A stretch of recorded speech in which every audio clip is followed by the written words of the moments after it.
ਮੇਰੇ ਜੀਜੇ ਨੇ ਮੈਨੂੰ ਜ਼ਬਰਦਸਤੀ ਫੜ ਕੇ ਜੱਫੀ ਪਾ ਲਈ ਤੇ ਮੇਰੇ ਅੱਗੇ ਪਿੱਛੇ ਸਾਰੇ ਪਾਸੇ ਹੱਥ ਫੇਰਦੇ ਹੋਏ ਸਿੱਧਾ ਮੇਰੇ ਬੁੱਲ੍ਹਾਂ ਵਿੱਚ ਬੁੱਲ ਪਾ ਕੇ ਮੇਰੇ ਬੁੱਲ੍ਹਾਂ ਨੂੰ ਚੁੰਮਣਾ ਸ਼ੁਰੂ ਕਰ ਦਿੱਤਾ। ਮੈਂ ਧੱਕਾ ਦੇ ਕੇ ਉਸ ਨੂੰ ਆਪਣੇ ਤੋਂ ਦੂਰ ਕੀਤਾ ਤੇ ਉੱਚੀ ਉੱਚੀ ਚੀਕਾਂ ਮਾਰਨੀਆਂ ਸ਼ੁਰੂ ਕਰ ਦਿੱਤੀਆਂ। ਫਿਰ ਉਸਨੇ ਆਪਣੇ ਇੱਕ ਹੱਥ ਨਾਲ ਮੇਰਾ ਮੂੰਹ ਬੰਦ ਕਰ ਲਿਆ ਤੇ ਦੂਜੇ ਹੱਥ ਨਾਲ ਮੇਰੇ ਪੱਟਾਂ ਉੱਤੇ ਹੱਥ ਫੇਰਦੇ ਹੋਏ ਕਿਹਾ, ਇਸ ਵਿੱਚ ਮੇਰੀ ਕੋਈ ਗਲਤੀ ਨਹੀਂ। ਦੇਖ ਤਾਂ ਐਡੇ ਭਾਰੇ ਭਾਰੇ ਪਾਟੇ ਆ ਤੇਰੇ, ਇਹਨਾਂ ਨੂੰ ਦੇਖ ਕੇ ਤਾਂ ਚੰਗੇ ਭਲੇ ਬੰਦੇ ਦਾ ਦਿਮਾਗ ਖਰਾਬ ਹੋ ਸਕਦਾ ਹੈ। ਦੋਸਤੋ, ਇਹ ਇੱਕ ਸੱਚੀ ਕਹਾਣੀ ਹੈ। ਸਾਰੀ ਕਹਾਣੀ ਮੈਂ ਤੁਹਾਨੂੰ ਖੁੱਲ੍ਹ ਕੇ ਦੱਸਦੀ ਹਾਂ। ਮੈਨੂੰ ਸਕੂਲ ਤੋਂ ਛੁੱਟੀਆਂ ਸੀ, ਇਸ ਲਈ ਮੈਂ ਆਪਣੀ ਵੱਡੀ ਭੈਣ ਦੇ ਘਰ ਰਹਿਣ ਲਈ ਆਈ ਹੋਈ ਸੀ। ਮੇਰੀ ਭੈਣ ਤੇ ਜੀਜਾ ਦੋਵੇਂ ਟੀਚਰ ਸੀ, ਪਰ ਦੋਵੇਂ ਅਲੱਗ-ਅਲੱਗ ਸਕੂਲਾਂ ਵਿੱਚ ਪੜ੍ਹਾਉਂਦੇ ਸੀ। ਇੱਕ ਦਿਨ ਮੈਂ ਇਕੱਲੀ ਬੈਠੀ ਟੀਵੀ ਦੇਖ ਰਹੀ ਸੀ ਤਾਂ ਮੇਰਾ ਜੀਜਾ ਸਕੂਲ ਤੋਂ ਜਲਦੀ ਘਰ ਵਾਪਸ ਆ ਗਿਆ। ਫਿਰ ਉਹ ਮੇਰੇ ਕੋਲ ਆ ਕੇ ਸੋਫੇ ਉੱਤੇ ਬੈਠ ਗਿਆ ਤੇ ਗੱਲਾਂ ਕਰਨ ਲੱਗ ਪਿਆ। ਫਿਰ ਗੱਲਾਂ ਕਰਦੇ ਕਰਦੇ ਅਚਾਨਕ ਉਸਨੇ ਆਪਣਾ ਹੱਥ ਮੇਰੇ ਪੱਟਾਂ ਉੱਤੇ ਫੇਰਨਾ ਸ਼ੁਰੂ ਕਰ ਦਿੱਤਾ ਤੇ ਮੇਰੇ ਨੇੜੇ ਆ ਕੇ ਮੈਨੂੰ ਕਿਸ ਕਰਨ ਦੀ ਕੋਸ਼ਿਸ਼ ਕੀਤੀ। ਮੈਂ ਬਹੁਤ ਡਰ ਗਈ ਤੇ ਉੱਥੋਂ ਉੱਠ ਕੇ ਰਸੋਈ ਵਿੱਚ ਆ ਗਈ। ਉਹ ਵੀ ਮੇਰੇ ਪਿੱਛੇ ਰਸੋਈ ਵਿੱਚ ਆ ਗਿਆ।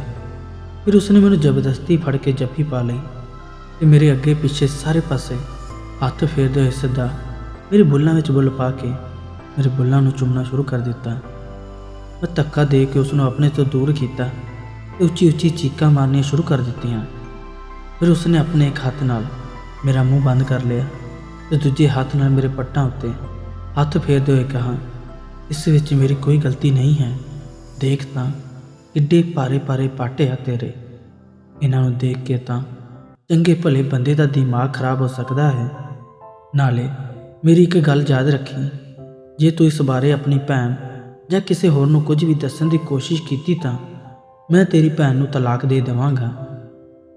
ਉਸਨੇ ਹਜੇ ਇਹ ਗੱਲ ਕਹੀ ਹੀ ਸੀ ਕਿ ਉਸੇ ਵੇਲੇ ਅਚਾਨਕ ਡੋਰ ਬੈਲ ਵੱਜੀ।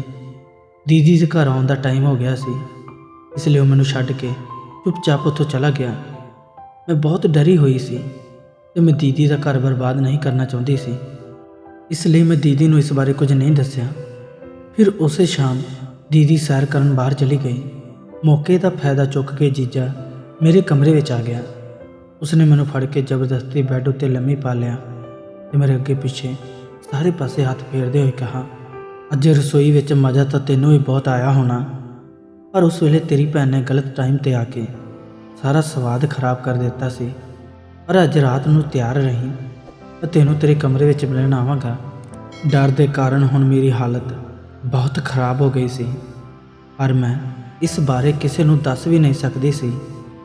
ਫਿਰ ਰਾਤ ਨੂੰ ਮੈਂ ਆਪਣੇ ਕਮਰੇ ਵਿੱਚ ਲੰਮੀ ਪਈ ਸੀ ਤੇ ਅਚਾਨਕ ਮੇਰੇ ਕਮਰੇ ਦਾ ਦਰਵਾਜ਼ਾ ਖੁੱਲ੍ਹਿਆ ਤੇ ਜੀਜਾ ਅੰਦਰ ਆ ਕੇ ਮੇਰੇ ਕੋਲ ਬੈੱਡ ਉੱਤੇ ਲੰਮਾ ਪੈ ਗਿਆ। ਫਿਰ ਉਹ ਮੇਰੇ ਉੱਪਰ ਆ ਗਿਆ। ਉਸਨੇ ਕਿਹਾ, ਤੇਰੀ ਭੈਣ ਦੇ ਖਾਣੇ ਵਿੱਚ ਮੈਂ ਨੀਂਦ ਦੀਆਂ ਗੋਲੀਆਂ ਮਿਲਾ ਦਿੱਤੀਆਂ ਸੀ, ਹੁਣ ਉਹ ਸਵੇਰ ਤੱਕ ਜਾਗ ਨਹੀਂ ਪਾਏਗੀ ਤੇ ਆਪਾਂ ਪੂਰੀ ਰਾਤ ਨਜ਼ਾਰੇ ਲੈ ਸਕਦੇ ਹਾਂ। ਇਹਨਾਂ ਕਹਿੰਦੇ ਹੀ ਉਸਨੇ ਜ਼ਬਰਦਸਤੀ ਮੇਰੇ ਅੱਗੇ ਪਿੱਛੇ ਸਾਰੇ ਪਾਸੇ ਹੱਥ ਫੇਰਦੇ ਹੋਏ ਮੈਨੂੰ ਬੁੱਲ੍ਹਾਂ ਤੋਂ ਲੈ ਕੇ ਹੇਠਾਂ ਤੱਕ ਸਾਰੇ ਪਾਸੇ ਚੁੰਮਣਾ ਸ਼ੁਰੂ ਕਰ ਦਿੱਤਾ। ਉਸ ਦੇ ਹੱਥ ਉੱਪਰ ਤੋਂ ਲੈ ਕੇ ਥੱਲੇ ਤੱਕ ਮੇਰੇ ਸਰੀਰ ਦੇ ਹਰ ਹਿੱਸੇ ਨੂੰ ਛੂਹ ਰਹੇ ਸੀ। ਉਹ ਪਾਗਲਾਂ ਵਾਂਗ ਮੈਨੂੰ ਬੁੱਲ੍ਹਾਂ ਤੋਂ ਲੈ ਕੇ ਹੇਠਾਂ ਤੱਕ ਸਾਰੇ ਪਾਸੇ ਚੁੰਮਦਾ ਹੋਇਆ ਦੰਦੀਆਂ ਵੱਢਣ ਲੱਗਾ ਹੋਇਆ ਸੀ। ਮੈਂ ਰੋਂਦੀ ਹੋਈ ਉਸ ਨੂੰ ਮੇਰੇ ਨਾਲ ਐਸਾ ਨਾ ਕਰਨ ਲਈ ਮਿੰਨਤਾਂ ਕਰਨ ਲੱਗੀ, ਪਰ ਉਹ ਤਾਂ ਹੁਣ ਹਵਸ ਵਿੱਚ ਪੂਰੀ ਤਰ੍ਹਾਂ ਨਾ ਹੋ ਚੁੱਕਾ ਸੀ। ਫਿਰ ਉਸਨੇ ਜ਼ਬਰਦਸਤੀ ਮੇਰੇ ਕੱਪੜੇ ਉਤਾਰਨੇ ਸ਼ੁਰੂ ਕਰ ਦਿੱਤੇ। ਉਸੇ ਵੇਲੇ ਅਚਾਨਕ ਮੇਰੇ ਕਮਰੇ ਦਾ ਦਰਵਾਜ਼ਾ ਖੁੱਲ੍ਹਿਆ ਤੇ ਦੀਦੀ ਨੇ ਉਸ ਨੂੰ ਰੰਗੇ ਹੱਥੀਂ ਫੜ ਲਿਆ ਤੇ ਪੁਲਿਸ ਨੂੰ ਬੁਲਾ ਕੇ ਉਸ ਦੇ ਹਵਾਲੇ ਕਰ ਦਿੱਤਾ। ਫਿਰ ਦੀਦੀ ਨੇ ਦੱਸਿਆ, ਉਸਨੇ ਦੁਪਹਿਰੇ ਮੇਰੀਆਂ ਚੀਕਾਂ ਦੀ ਆਵਾਜ਼ ਸੁਣ ਲਈ ਸੀ ਤੇ ਫਿਰ CCTV ਫੁਟੇਜ ਦੇਖਣ ਤੋਂ ਬਾਅਦ ਉਸ ਨੂੰ ਸੱਚਾਈ ਦਾ ਪਤਾ ਲੱਗ ਗਿਆ ਸੀ।